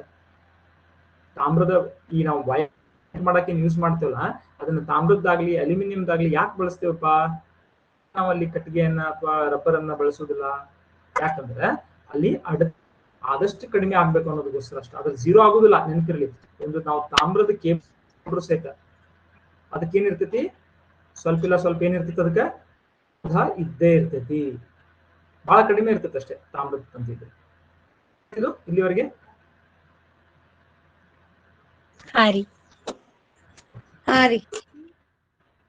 ಸರಿ. ಆ ಸೂತ್ರದೊಳಗ ಆಯ್ದ ಅರ್ಥ ಏನ್ರಿ? ಆಯ್ದ ಅರ್ಥ ಕರೆಂಟ್. ಐ ಹೇಳಿದಿಲ್ಲ ಅವಾಗ, ಐ ಕರೆಂಟ್ ಇದು ಆಂಪಿಯರ್ ಒಳಗೆ ಐತೇವಲ್ಲ ಅದೇ ಐದರ್ಥ ಕರೆಂಟ್. Q/T ಇತ್ತಲ್ಲ ಅದೇ ಐ, ಅದೇ ಐ ಇಲ್ಲಿ. ಐ ನಮಗೆ ಚಾರ್ಜ್ ಮತ್ತು ಟೈಮ್ ಅನ್ನು ಕೊಟ್ಟಾಗ ನಾವು ಯಾವ್ದನ್ನು ಬಳಸ್ತೀವಿ? Total by time. ಆದ್ರೆ ನಮಗ ಆ ತರ ನಮ್ಗೆ ಯೂಶುವಲಿ ಪ್ರಾಕ್ಟಿಕಲ್ಸ್ ಇಷ್ಟು ಚಾರ್ಜು ಇಷ್ಟು ಸಮಯದವರೆಗೆ ಹರಿದೈತೆ ಅಂತ ಯಾರು ಕೊಡುದಿಲ್ಲ. ಇಷ್ಟು ವೋಲ್ಟೇಜ್ ಐತಿ, ವಿಭವಾಂತರವನ್ನು ನಾವು ಹೊಂದಿದ್ದೇವೆ. ನಮ್ಮ ಬ್ಯಾಟ್ರಿ ಇಷ್ಟು ವಿಭವಾಂತರವನ್ನು ಕೊಡ್ತೇವೆ, ವೋಲ್ಟೇಜ್ ಅನ್ನು ಕೊಡ್ತೈತಿ. ಇಷ್ಟು ವೋಲ್ಟೇಜ್ ಡಿಫ್ರೆನ್ಸ್ ಐತಿ ಎರಡು ಧನ ಮತ್ತು ಋಣ ನಡುವೆ. ಆಮೇಲೆ ಇಷ್ಟೊಂದು ರೋಧವನ್ನು ನಾವು ಕನೆಕ್ಟ್ ಮಾಡಿದ್ದೇವೆ ಅದರ ನಡುವೆ ಸರ್ಕಿಟ್ನಾಗ, ಕರೆಂಟ್ ಹರಿತೈತಿ. ಸೊ I = Q/T ಒಳಗೆ ಏನು ಐ ಇತ್ತೋ ಅದೇ ಐ ಇಲ್ಲಿ ಸಹಿತ V/R. ಇನ್ನೊಂದು ರಿಲೇಷನ್. ಈ ಪ್ರಾಬ್ಲಮ್ ಅನ್ನು ಮಾಡಿ ನೋಡೋಣ. ಹಾಗಾದ್ರೆ ಈಗ 90 ಓಮ್ ರೋಧವನ್ನು, 90 ಓಮ್ ರೆಸಿಸ್ಟೆನ್ಸ್, ರೋಧಕ್ಕೆ ನಾವೆಂತ ಕರಿತೀವಿ? ರೆಸಿಸ್ಟೆನ್ಸ್.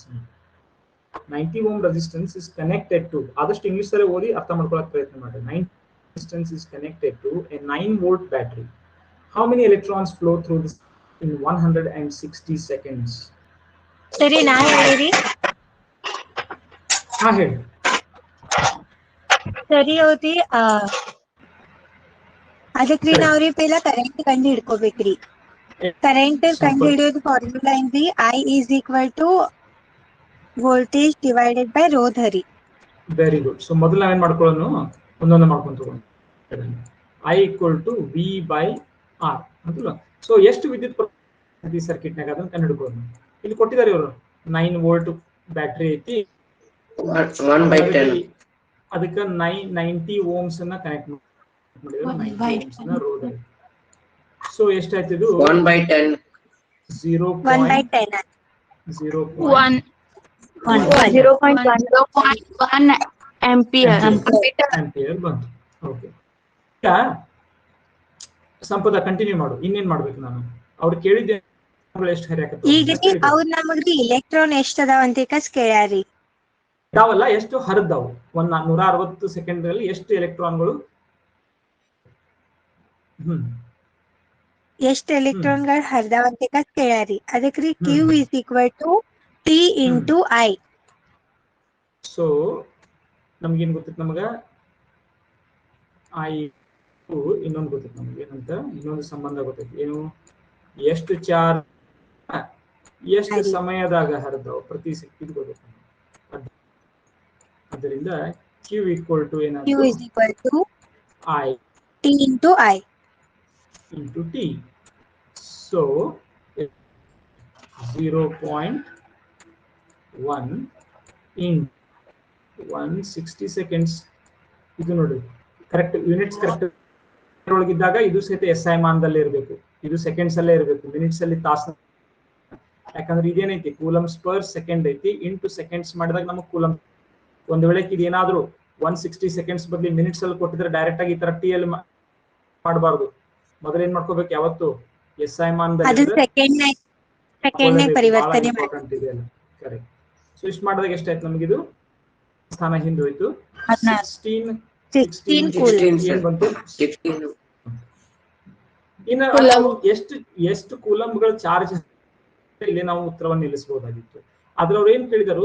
ಹರಿದಂತಹ ಎಲೆಕ್ಟ್ರಾನ್ ಕಂಡುಹಿಡಿಯಿರಿ ಅಂತ ಕೇಳಿದರು. ಹಾಗಾದ್ರೆ ಈಗ ನೆಕ್ಸ್ಟ್ ಏನ್ ಮಾಡ್ಬೇಕು ಅನ್ನೋದನ್ನು, ಇನ್ನೇನ್ ಮಾಡ್ಬೇಕು ಖುಷಿ?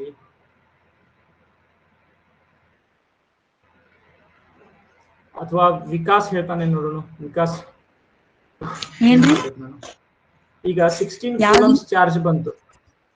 ಎಲೆಕ್ಟ್ರಾನ್ಗಳ ಸಂಖ್ಯೆ ಹೆಂಗ್ ಕಂಡು ಹಿಡಿಯೋದು? ಒಂದು ಕೂಲಮ್ ಅಂದ್ರಿ 6 × 10⁻18 ಎಲೆಕ್ಟ್ರಾನ್ ಇಂಟು 10⁻18 ಇಂಟು ಮಾಡ್ಬೇಕು. ಕರೆಕ್ಟ್. ಒಂದು ಕೂಲಂಬ್ 6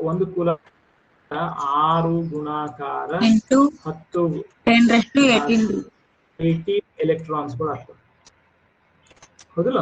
ಸೊ ಅದ್ರ ಅಂತಂದ್ರೆ ಇಷ್ಟು ಕೂಲಮ್ಸ್ ಅಂದ್ರೆ ನಮ್ಗ ಏನಾಯ್ತು? ನಂಬರ್ ಆಫ್ ಎಲೆಕ್ಟ್ರಾನ್ಸ್ ನಾವು ಹೆಂಗ್ ಮಾಡ್ಕೋಬಹುದು? ನಂಬರ್ ಆಫ್ ಎಲೆಕ್ಟ್ರಾನ್ಸ್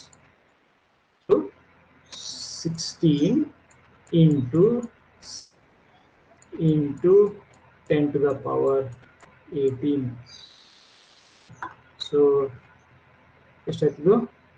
96 into 10⁻18 ಅಥವಾ 9.6 into 10⁻19 ಇಷ್ಟು ಅಥವಾ ಆಕ್ಚುಲಿ ಇದು ಅಪ್ರಾಕ್ಸಿಮೇಟ್ ಐತಿ. ಇದನ್ನ ನೀವು ಬಳಸಬೇಡ್ರಿ, ನೀವು ಲೆಕ್ಕ ಮಾಡಬೇಡ್ರಿ. ಇದನ್ನು ಬಳಸೋ ಬದಲು ನೀವು ಏನ್ ಬಳಸಬಹುದು? ಪ್ರತಿ ಎಲೆಕ್ಟ್ರಾನ್ ಬಳಸಬಹುದು.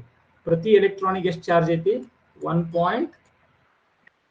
into 10⁻−13 ಕೂಲಮ್ಸ್ ಐತಿ. ಸೊ ಅದಕ್ಕೆ ನಾನು ಏನ್ ಮಾಡ್ಬೇಕು? ನಂಬರ್ ಆಫ್ ಇಲ್ಲಿ ಇಷ್ಟು ಕೂಲಮ್ಗಳ ಚಾರ್ಜ್ ಹರಿದೈತಿ, 16 ಕೂಲಮ್ಸ್ ಅಷ್ಟು. ಪ್ರತಿ ಚಾರ್ಜ್ ಇರ್ತೈತಿ, ಇಷ್ಟು ಚಾರ್ಜ್ ಇರ್ತೈತಿ. ಇದು ಮಾತ್ರ ಫಿಕ್ಸ್ ಐತಿ. ಇದನ್ನ ಎಲ್ಲಾರು ನಿಮ್ ಬುಕ್ನಾಗೂ ಇಷ್ಟೇ ಇರ್ತೈತಿ.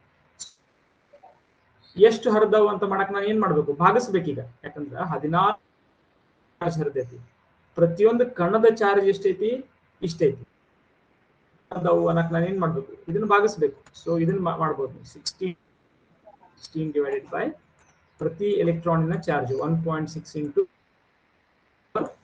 -19. ಅವಾಗ ಎಷ್ಟು ಬಂತಿದ್ದು? 1.6 ಹತ್ತಲೇ ಬಂತು. So you will get 10 into to the power minus is ಏನಾಯ್ತೀಗ? which is also equal to 10 to the power 20 electrons ಅಂತ ಬಂತು ನೋಡ್ರಿ. ಇಲ್ಲೇ ಸ್ವಲ್ಪ ಅಪ್ರಾಕ್ಸಿಮೇಟ್ ಬಂತು. ಇದು 19. It is very very close to this 10 to the power 20. ಯಾಕಂದ್ರೆ 10 ಅದಂಗನ ಆಯ್ತು. ಆದ್ರೆ ಇಲ್ಲಿ ನಮಗೆ 10 ಬರಲಿಲ್ಲ. ಯಾಕೆ? 9 ಪಾಯಿಂಟ್ಸ್ ಬಂತು. ಯಾಕೆ 10 ಬರಲಿಲ್ಲ? ಇಲ್ಲಿ ನೋಡಿ 10 ಬಂದಿತ್ತು. ಇಲ್ಲಿ 10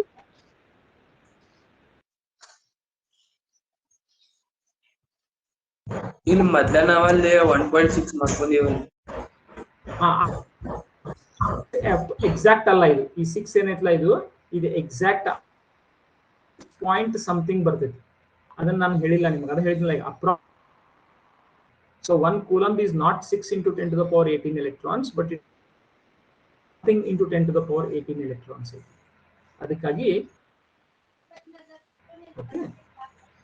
ಆಕ್ಚುಲಿ 1 ಕೂಲಂಬ್ ಅಂದ್ರೆ ಎಲೆಕ್ಟ್ರಾನ್ಸ್ ನೀವು ನೋಡಿದ್ರೆ ಅಂತಂದ್ರೆ ಗೂಗಲ್ ನಾಗ ಬೇಕಾದ್ರೆ ಮಾಡಿ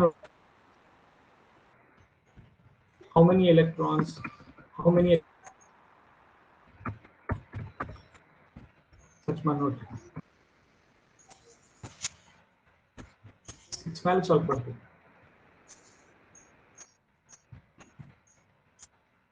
6.24 into 10 to the 6.24 into 10 to the power 18 ಬರ್ತದೆ. ಹೌದು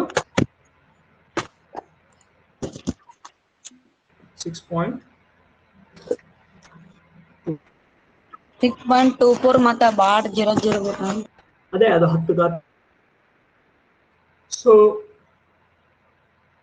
ಸ್ವಲ್ಪ ಇಲ್ಲಿ ನಿಮ್ ಬುಕ್ ನ ಕೊಟ್ಟಿರುವಂತ ಎಕ್ಸಾಕ್ಟ್ ಏನಿರ್ತದಲ್ಲ ಚಾರ್ಜ್ ಆಗ್ಲಿ ಅಥವಾ ನಂಬರ್ ಆಫ್ ಎಕ್ಸಾಕ್ಟ್ ಆಗಿ ಬಳಸಬೇಕು.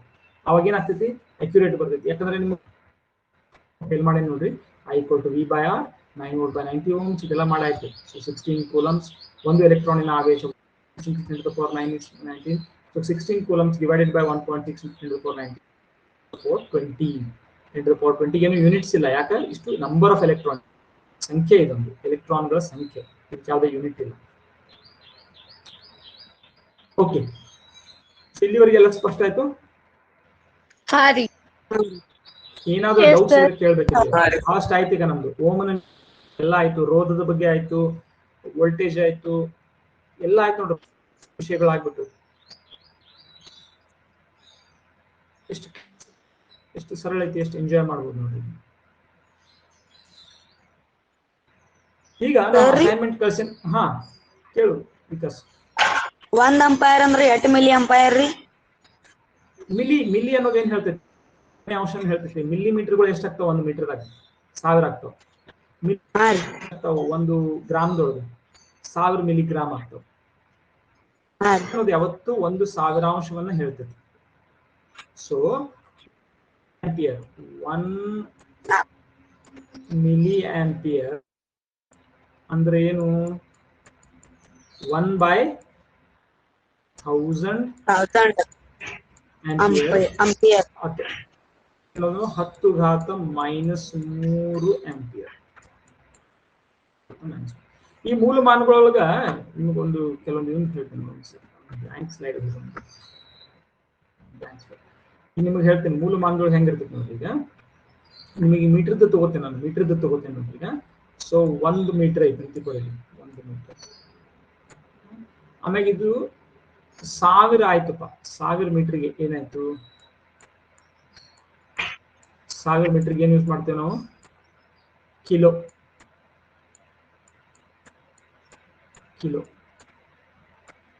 10 to the power 3 ಇದು. 10 to the power plus 3. 1000 ಅಂದ್ರೆ 10 to the power 3. ಆಮೇಲೆ 10 to the power 6 ಅಂದ್ರೆ ಎಷ್ಟು? 1 ಮಿಲಿಯನ್. 1 ಮಿಲಿಯನ್ ಅಥವಾ 10 ಲಕ್ಷ. ಇದಕ್ಕೇನಂತೇವೆ ನಾವು? ಮೆಗಾ ಅಂತ. ಓಕೆ, ಸೊ ನೋಡ್ರಿ ಏನ್ಬೋದು? 1 ಕಿಲೋ ಬೈಟ್. ನೀವು ಮೆಮರಿ ಹೇಳ್ತಿರ್ತಿರಲ್ಲ, 1 megabyte MB. 1 megabyte 10 to the power 6 ಅದು. ಆಮೇಲೆ ಇನ್ನೂ ನಾವು 1000 ಪಟ್ಟು ಹೆಚ್ಚಿಗೆ ಮಾಡಿದ್ರೆ 10 ಘಾತ 9 ಬರ್ತೈತಿ. ಏನಂತ ಇದಕ್ಕೆ ಯಾರಾದ್ರೂ ಹೇಳ್ತೀರಿ? ಬಿಲಿಯನ್ ಆಗ್ತೈತಿ. ಇದು ಬಿಲಿಯನ್ ಆಗ್ತೈತಿ. ಬಿಲಿಯನ್. ಹಾ, ಇದು ನಾವು ಟೆಕ್ನಿಕಲಿ ಏನಂತೀವಿ? ಗೀಗಾ. ಎಲ್ಲಿ ಉಪಯೋಗಿಸ್ತೀರಿ? Gigabyte. Giga watt electricity gigawatt generate ಮಾಡಿದ್ರು, ಮೆಗಾವ್ಯಾಟ್ ಜನರೇಟ್ ಮಾಡಿದ್ರು. ಕೇಳಿದ್ರಲ್ಲ ನೀವೆಲ್ಲರೂ ರೇಡಿಯೋದಾಗದು, ಇಷ್ಟು ಮೆಗಾವ್ಯಾಟಿನ ವಿದ್ಯುತ್ ಸ್ಥಾವರವನ್ನು ಸ್ಥಾಪಿಸಲಾಯಿತು ಅಂತ. ಇಷ್ಟು ಮೆಗಾವ್ಯಾಟ್ ಉತ್ಪಾದನೆ ಸಾಮರ್ಥ್ಯವನ್ನು ಹೊಂದಿರುವಂತದ್ದು.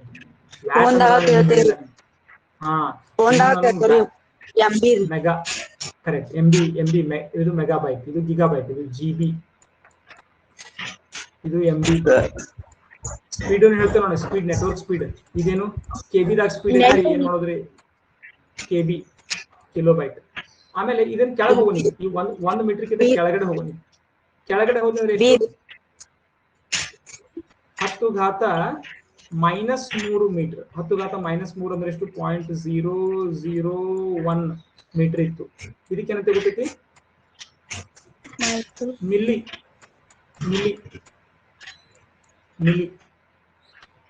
Millimetre mm. ಆಮೇಲೆ 10 ಘಾತ -6 ಇದ್ರೆ ಏನಂತೀವಿ? 0.000 ಹಿಂಗ 5 0ಗಳು ಆಗ್ತಾವೆ. 0.00001 ಮೀಟರ್ ಅಂದ್ರ 1 ಮೀಟರ್ನಾಗ. ಇದಕ್ಕೇನಂತೀವಿ? ಏನಂತೀವಿ? ಮೈಕ್ರೋಮೀಟರ್. ಇದು ನಿಮ್ಗೆ ಗೊತ್ತಿರ್ಬೇಕು ಇವೆಲ್ಲ. ಮೈಕ್ರೋಮೀಟರ್. ಇದು 10 ಘಾತ -6. 10 ಘಾತ -9 ಇತ್ತು ಅಂದ್ರೆ ಒಂದು ಮೀಟರ್ದಾಗ ನಾನು 1 ಬಿಲಿಯನ್ ಪಾರ್ಟ್ ಮಾಡಿ 1 ಪಾರ್ಟ್ ಅಂತ ತಗೊಂಡಿ. ಎಷ್ಟು ನೋಡ್ರಿ, ಎಷ್ಟು ಸಣ್ಣದು, ನಿಮ್ಗೆ ಇಮ್ಯಾಜಿನ್ ಮಾಡಕ್ ಸಾಧ್ಯ ಇಲ್ಲ ಇದನ್ನ. ನ್ಯಾನೋಮೀಟರ್. ಇದಕ್ಕೇನಂತೀವಿ? Very good. ಇದಕ್ಕೇನಂತೀವಿ? ನ್ಯಾನೋಮೀಟರ್.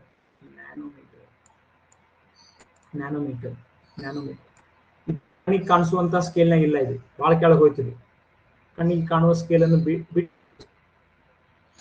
ಹಂಗೆ ಇಲ್ಲಿ +10 ಘಾತ 12 ಬಹಳ ದೊಡ್ಡದಾಗ್ತದೆ. +10 ಘಾತ 12ಕ್ಕೆ ಎಷ್ಟು ಅಂತ ಗೊತ್ತೈತಿ? ಯಾರಾದ್ರೂ ಹೇಳ್ತೀರಿ? ಗಿಗಾದ ನಂತರ ಎಷ್ಟು? 10,000 ಗಿಗಾ ಆದ್ರೆ ಎಷ್ಟಾಗ್ತದೆ? ಟೆರಾ. Correct, Terra. ಸೊ ಅದು ಬಿ ಯೂಸ್ ಮಾಡ್ಬೇಡ್ರಿ, ಯಾಕಂದ್ರೆ ಬಿ ಏನಿದೆ ಮೆಮರಿಗೆ ಅಷ್ಟೇ ಬಳಸುವಂಥದ್ದು, ಬೈಟ್ಸ್ ಅನ್ನು. ಆದ್ರೆ ಇದನ್ನ ಎಲ್ಲಿ ಬೇಕಾದ್ರೂ ಬಳಸ್ಬೋದು ನಾನು.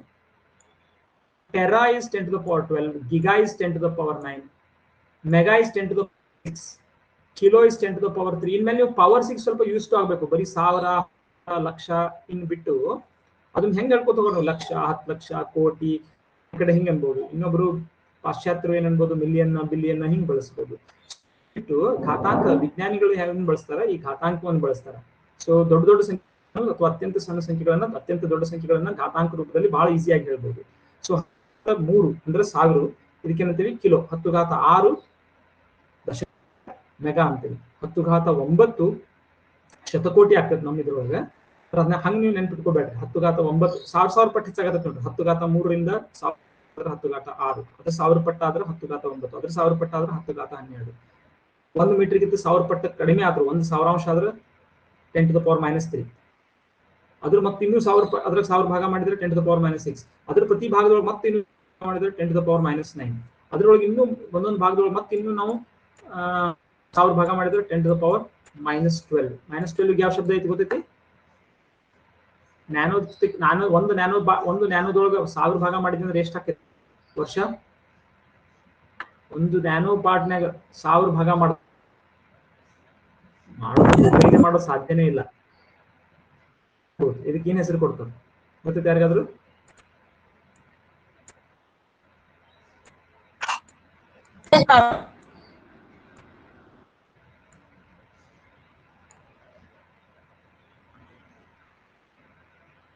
ಪಿಕೋ.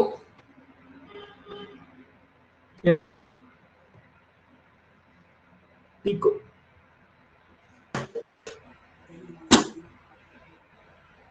ಓಕೆ. ಸೊ ಎಷ್ಟು ಪಿಕೋಗಳಾಗಬೇಕು ಒಂದು ಟೆರಾದೊಳಗೆ? ಒಂದೊಳಗೆ ಎಷ್ಟು ಪಿಕೋಗಳಾಗ್ತವೆ? ಯಾರಾದ್ರೂ ಹೇಳ್ತೀರಿ?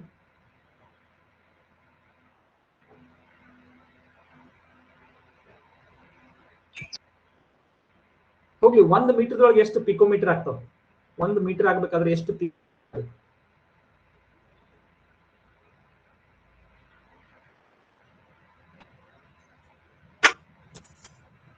12.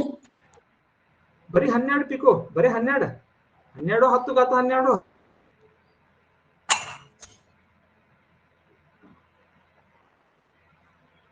ಹೋಗ್ಲಿ, ಎಷ್ಟು ಮಿಲಿಗಳು ಕೂಡಿದಾಗ 1 ಮೀಟರ್ ಆಯ್ತು? ಎಷ್ಟು ಮಿಲಿಮೀಟರ್ಗಳು ಕೂಡಿದಾಗ 1 ಮೀಟರ್ ಆಯ್ತು?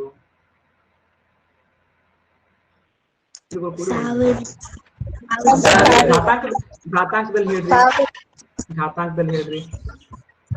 10 ಘಾತ 3. ಹಂಗಾದ್ರೆ ಎಷ್ಟು ಮೈಕ್ರೋ ಸೇರಿದಾಗ 1 ಮೀಟರ್ ಆಗ್ತೈತಿ? 10 ರ ಘಾತಾಂಕ 10 ರ ಘಾತ 6 10 to the power -6 into power 6 ಮಾಡಿದಾಗ ಏನಾಗ್ತೈತಿ? ಇದು 1 ಆಗ್ತೈತಿ. ಯಾಕಂದ್ರೆ ಎಷ್ಟಾಗ್ತೈತಿ ಇದು? 10 to the power -6 plus 6 is equal to the power 0. 10 to the power 0 ಅಂದ್ರೆ 1. ಕರೆಕ್ಟಾ? ಸೊ ಹಾರಿ ಮಿಲಿಮೀಟರ್ಗಳು, ಈ ಮಿಲಿಮೀಟರ್ಗಳು ಎಷ್ಟಾಗಬೇಕು? 1 ಮೀಟರ್ ಆಗ್ಬೇಕಾದ್ರೆ 10 to the power 3 ದಷ್ಟಾಗಬೇಕು. ಮೀಟರ್ಗಳು 1 ಮೀಟರ್ ಆಗ್ಬೇಕಾದ್ರೆ ಎಷ್ಟಾಗಬೇಕು?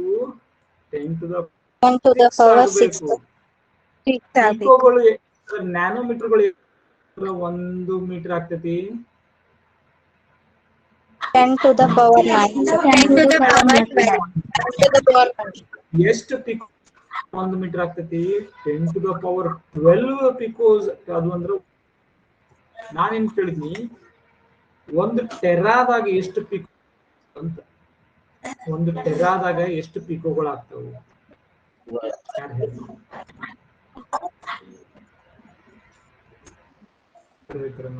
ಘಾತಾಂಕಗಳನ್ನೆಲ್ಲ ಕಲ್ತಿದ್ದೀರಿ, ಪವರ್ಸ್. 10 to the power 12 ರೀ. 10 to the power 12. 10 to the power -12. 10 to the power 24. 10 to the power 24.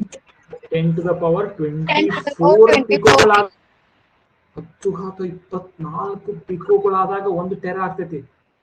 24 ಅಂದ್ರೆ ಎಷ್ಟು ಗೊತ್ತಾಯ್ತು? ಮೈಂಡ್ಗೆ ಇಮ್ಯಾಜಿನ್ ಮಾಡಕ್ ಸಾಧ್ಯ ಇಲ್ಲ. ಅಷ್ಟು ದೊಡ್ಡ ಸಂಖ್ಯೆ ಅದು. 1 ಮುಂದೆ 20 ಪೂಜಿ ಇಡಬೇಕು, ಅಷ್ಟು ಪಿಕೋಗಳಾಗ್ಬೇಕು. 24 ಪೂಜಿ ಇಡೋದಂದ್ರೆ ಏನ್ ನಿಮ್ಗೆ ಅರ್ಥ ಆಗ್ತೈತಿ ಇಲ್ವ? ಪ್ರತಿ ಸಲ ಒಂದೊಂದು ಪೂಜಿ ಇಟ್ಕೊಂಡಂಗೆ ಎಷ್ಟಾಗ್ತದೆ?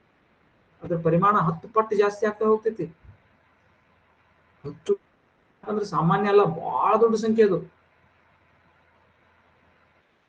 ಅರ್ಥ ಆಯ್ತು ನಾನು ಹೇಳ್ತಿದ್ವು? ಇನ್ 10 ಘಾತ 24 ಯಾಕಾತ್ರಿ ಅಂತ ಗೊತ್ತಾಗಿ